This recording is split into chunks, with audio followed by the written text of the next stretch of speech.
South ఇండియాలోని అతి తక్కువ ధరలకి రత్నాలనందించే ఏకైక సంస్థ 6JVR.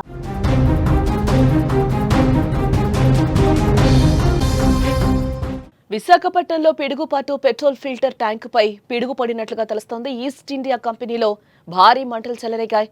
మంటలు ఇప్పుడు అదుపులోకి వచ్చినట్లుగా తెలుస్తోంది. ప్రజలందరూ కూడా ఒక్కసారిగా ఊపిరి పీల్చుకున్నారు. ప్రాణ నష్టం జరగలేదని కూడా అధికారులు వెల్లడించారు. వెంటనే హోంమంత్రి అనిత స్పందించారు. 2 తెలుగు రాష్ట్రాల్లో రుతుపవనాలు యాక్టివ్ అయ్యాయని చెప్పుకోవచ్చు.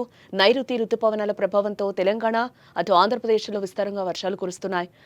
కొన్ని చోట్ల ఈదురుగాలులు, ఉరుములు, మెరుపులతో కూడిన వర్షాలు జనజీవనాన్ని పూర్తిగా అస్తవ్యస్తంగా చేస్తున్నాయి. దీంతో కొన్ని చోట్ల పిడుగులు పడి పెను ప్రమాదాలు జరుగుతున్నాయి. అటువంటి ఘటనే విశాఖపట్నంలో కూడా జరిగిందని చెప్పుకోవచ్చు. ఒక పెట్రోలియం కంపెనీపై పిడుగు పడడంతో భారీ అగ్ని ప్రమాదం సంభవించింది. ఈ ప్రమాదం స్థానికంగా తీవ్ర భయాందోళనకు గురి చేసిందని చెప్పుకోవచ్చు. విశాఖపట్నం నగరం ఈ మధ్య కాలంలో వరుసగా భారీ వర్షాలను చూస్తోంది. నగరం అంతా కూడా వర్షానికి తడిసి ముద్దవుతోంది. ఈ వర్షాల కారణంగా కొన్ని చోట్ల నీళ్లు నిలిచిపోయాయి. మెరుపులు, ఉరుములతో కూడిన ఈ వర్షాలు సాధారణ ప్రజలకు ఆందోళన కలిగిస్తున్నాయని చెప్పుకోవచ్చు. ఈ వర్షాల సమయంలోనే ఈస్ట్ ఇండియా పెట్రోలియం కంపెనీకి చెందిన పెట్రోల్ ఫిల్టర్ ట్యాంకుపై పిడుగు పడినట్లుగా తెలుస్తోంది.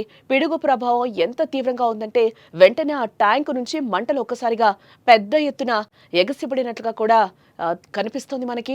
ఈ అగ్ని ప్రమాద ఘటన క్షణాల్లోనే ఆ ప్రాంతంలో కలకలం సృష్టించిందని చెప్పుకోవచ్చు. కంపెనీ సిబ్బంది వెంటనే ఫైర్ డిపార్ట్మెంట్కి అయితే సమాచారం అందించారు. సమాచారం అందిన వెంటనే అగ్నిమాపక సిబ్బంది హుటాహుటిన సంఘటనా స్థలానికి చేరుకున్నారు. వారు చాలా వేగంగా మంటలను అదుపులోకి తెచ్చే ప్రయత్నం చేశారు. మొదట మంటల తీవ్రత చాలా ఎక్కువగా ఉంది. దీంతో మంటలు ఆర్పడం సిబ్బందికి ఒక సవాల్గా మారిందని చెప్పుకోవచ్చు. అయినప్పటికీ కూడా వారు శాయశక్తులా ప్రయత్నించి మంటలను అదుపులోకి తీసుకురావడం అయితే జరిగింది. ఈ సంఘటన గురించి తెలిసిన వెంటనే రాష్ట్ర హోంమంత్రి అనిత స్పందించారు. ఆమె వెంటనే అగ్నిమాపక శాఖ అధికారులతో మాట్లాడారు.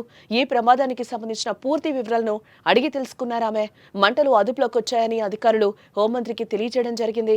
ప్రమాదం జరిగిన తర్వాత ప్రజల్లో ఎలాంటి భయాందోళనలు ఉండవద్దని కూడా ఆమె కోరారు. అలాగే ప్రస్తుతం ఉన్నతాధికారుల పర్యవేక్షణ కొనసాగుతుందని కూడా ఆమె స్పష్టం చేశారు. ఈ ఘటన వల్ల ఎలాంటి ప్రాణ నష్టం జరగలేదని కూడా అధికారులు ధృవీకరించారు. ఇది అందరికీ ఊరటనిచ్చే విషయంగా కూడా ఇక్కడ మనం చెప్పుకోవచ్చు. ఇటీవల కాలంలో తెలుగు రాష్ట్రాల్లో పిడుగుల కారణంగా ప్రమాదాలు చాలా జరుగుతున్నాయి. గత కొద్ది నెలలుగా తెలంగాణ, ఆంధ్రప్రదేశ్లో కూడా పిడుగుపాటు ఘటనలు పలు చోట్ల నమోదయ్యాయి. ముఖ్యంగా ఓపెన్ స్పేసెస్ పొలాల్లో ఉన్న రైతులు పిడుగుల బారిన పడుతున్నారు. గతంలో తెలంగాణలో కొన్ని జిల్లాల్లో ఒకే రోజు ఎక్కువ పిడుగులు కూడా నమోదయ్యాయి. ఈ సంఘటనల వల్ల కొన్ని చోట్ల ప్రాణ నష్టం కూడా జరిగింది. అలాగే ఆస్తుల నష్టం కూడా సంభవించింది. పిడుగుల గురించి వాతావరణ శాఖ కూడా ప్రజలను ఎప్పటికప్పుడు హెచ్చరిస్తూ వస్తుంది. పిడుగులు పడే సమయంలో ప్రజలు చెట్ల కింద ఉండొద్దని, సురక్షితమైన ప్రదేశాలకు వెళ్లాలని కూడా సూచిస్తున్నారు అధికారులు.